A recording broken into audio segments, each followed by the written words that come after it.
আমরা জানি পৃথিবী অভিকর্ষ বল দ্বারা সমস্ত বস্তুকে নিচের দিকে টানে। মানে যদি এটা একটা ভরের বস্তু হয় তাহলে বস্তুটাকে কেন্দ্রের দিকে টানছে পৃথিবী, যেটা আমরা বলি F = mg। কিন্তু আবার এটাকে ওজনও বলে, মানে এটা বল না বলে বলতে পারি আমরা ওজন W। এবার দেখছি এই W = mg, মানে ওজনটা কিন্তু একটা বস্তুর ওজন কত হবে, আমার ওজন, তোমার ওজন, সবার ওজন, সেটা ডিপেন্ড করে আমাদের ভরের উপর, আরেকটা হচ্ছে অভিকর্ষই ত্বরণের উপর।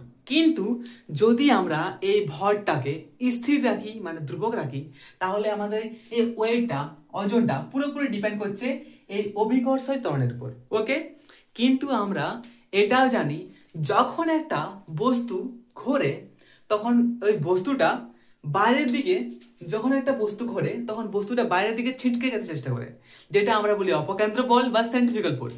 তেমনি পৃথিবী তো তার এক্সিসে ঘুরছে।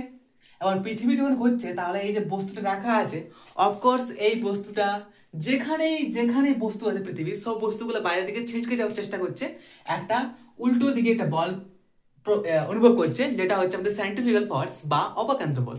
তাহলে দেখতে পাচ্ছি কি এই বলটা কিন্তু এর বিপরীতে কাজ করছে, মানে কোথাও না কোথাও এই সেন্ট্রিফিউগাল ফোর্স বা অপকেন্দ্র বল এই ওজনটাকে কম করে দিচ্ছে। করছে কি না? করছে তো। চলো এই সম্বন্ধে পুরো ডিটেলস আলোচনা করা যাক। ক্লাস 11 এর লেকচার নম্বর আই থিঙ্ক 7 হবে। ওকে, বাই।